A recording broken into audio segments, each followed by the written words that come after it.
ANC's national leadership is locked in meetings this weekend to discuss the crisis over its failure to submit a full list of candidates who will represent the party in the local government elections. The ANC abandoned its court bid to have the IEC reopen the submission process earlier this week. Let's talk about the ANC's headache then with Director of Research at ASRI, Angela Fick, who's joining us from Johannesburg. Angela, good to see you. Welcome to Newsfeed PM. So it would be quite something, wouldn't it, if we get to election day and the ANC has not been able to come up with a way to register these candidates? Yes, good afternoon to you and to your viewers. It certainly is an odd situation to find the governing party, the majority party by far, having agreed to deadlines which basically it more or less set in Parliament and then failed to meet them. And that, I think, speaks to the internal crisis in the party at the highest levels, because this presumably is partly the responsibility of the party secretariat. And we know that the party secretary general is suspended. And it's also the responsibility of those who are in charge of elections.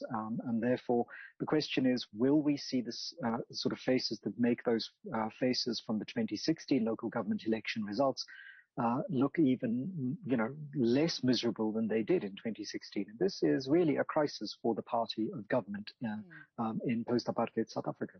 It also makes you wonder about the election case the ANC hopes to make when you look at this basic failure to do something that should be as easy as registering candidates for elections. You've got a look at the party's inability to pay salaries month on month for the better part of the last year. And you wonder how that is going to affect the public perception of the party. If it can't run its own affairs, how does it hope to run municipalities and ultimately the country? Well, part of the problem stems, of course, from the branch level. So we've got reports from people inside branches that, and these reports have been made public, they've been published in newspapers, but these are not new. This problem with branches goes back, let's not forget it, it's 2015 national conference, at its 2015 meetings. There were problems about exactly how many members the ANC had. Leading up to the 2017 national conference, there were concerns in the party about the status of the delegates who were arriving. And this really goes back 10, 15 years, all the way back to the Thabo Mbeki, Jacob Zuma handover period, in which branches and which delegates they send, the same problems persisted. And of course, if you don't address those problems early on, what you sit with now is this legacy that is beginning to affect the party's ability to do basic functions to ensure its electability. And this is really nothing short of a disaster. The ANC has had several crises before, but I think this is now teetering towards the edge of catastrophe for an organization that, as you point out, has internal management matters, internal ideological battles, and increasingly it must look at those 2016 election results, and there must be real concern that its failure to perform basic administration may compound what is already disaffection with the governing party and concerns with its governance at municipal level across the country. But internally, you wonder what incentive there is for the current leadership to get things right when it would appear that these issues aren't issues on which the membership holds them to account, at least not in the long term. There are no consequences, seemingly. Well, the consequences are real, and not just for the leaders. There will be consequences for all members of the party. Let's not forget that South African politics is often a politics of patronage, and those who get their hands on the levers of government often have the ability to deploy and employ people, and this goes across parties in government at the various tiers in South Africa, to positions that are strategically important. And this is the position that Cyril Ramaphosa defended as cadre deployment at the Zondo Commission of Inquiry. When they return with lower numbers, they have fewer hands on those levers of power. And again, they cannot sit with a situation where they sit outside of power at municipal level for the next 3 years or so. And in 2024, South Africans will have developed much more of an appetite to see somebody else in government, and they may lose the majority that they have in the national elections, which is not a disaster for the South African Republic, but it is a disaster for an organization that is now 110 years old and is beginning to show signs of what can only be called dementia if we are to use those kind of personifications. The internal rot is beginning to have consequences on its not only external image, but its actual external functioning.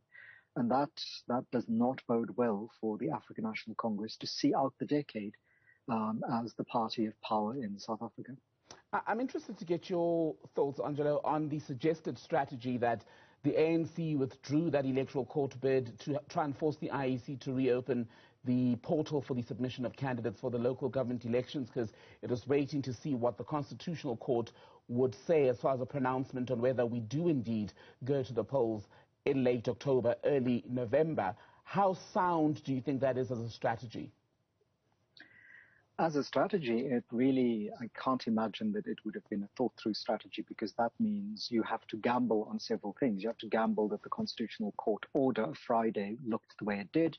You then have to gamble that when the judgment comes out, it works in a particular way.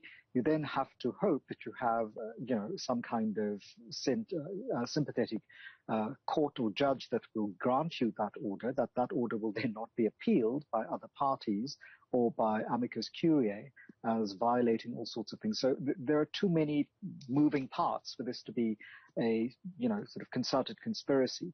I don't necessarily think that there is a conspiracy. I think that there is much more chaos, and that there is very poor planning, and that what we're seeing is not some kind of coordinated, Machiavellian strategy, because that implies an organization that is far more internally coherent than it has demonstrated itself to be over the last, let's say, decade and a half.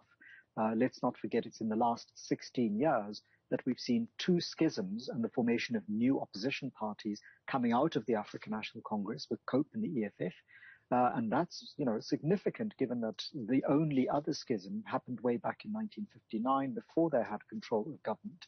And so we're sitting here with a situation that a governing party with huge majorities seems to be internally riven, internally conflicted, and that's beginning to affect its ability to abide by processes it largely designed and it agreed to as recently as in recent, national parliamentary sittings in this year. And I wonder, just on that, the poor housekeeping combined with the issues of the faction and developments around the former President Jacob Zuma, Ace Magashule, the CR17 varying positions. You mentioned the schisms. Is the ANC headed ultimately to another similar moment to what we saw ahead of the formation of COPE and the EFF? Should it go in that direction, it will not bode well at all for the party, because this is a far more significant schism than even the COPE schism was. There people were disaffected with the choices of leadership, but not necessarily with policy. This is a combination of schism over where and how to apportion resources and how to run control over those resources, levels of corruption and levels of consequence to that corruption. And should the ANC have another split, it will be probably a fatal split for the party. The test now is for opposition parties, and what little shiny edge, what tiny silver lining to this very dark cloud hanging over the governing party that they can look out for is the seeming unappealingness of the opposition parties to so many people in the electorate. And that's something that the opposition parties will have to address, because as horrible as the ANC situation was in the last two, national and previous to that local government election, they still couldn't muster much of a cut into the ANC support. Let's not forget that 2016 and 2019 happened during some of the ANC's most turbulent years, some of the most spectacular experiences of corruption in this country, and still neither of the two major opposition parties cut much into the ANC's share of the election. And that, I think, is going to be the test of the 2021 election, which is, do the opposition parties have the ability to muster support from people so disaffected with the African National Congress in open sort of schism? And then by 2024, should there have been a split in the party, can opposition parties draw some of those voters towards them? If they can't, they really have to think very hard about what kind of future they imagine for themselves as political forces in the Republic of South Africa. Angelo Fick, so good to speak to you. Thank you for being on Newsfeed PM today.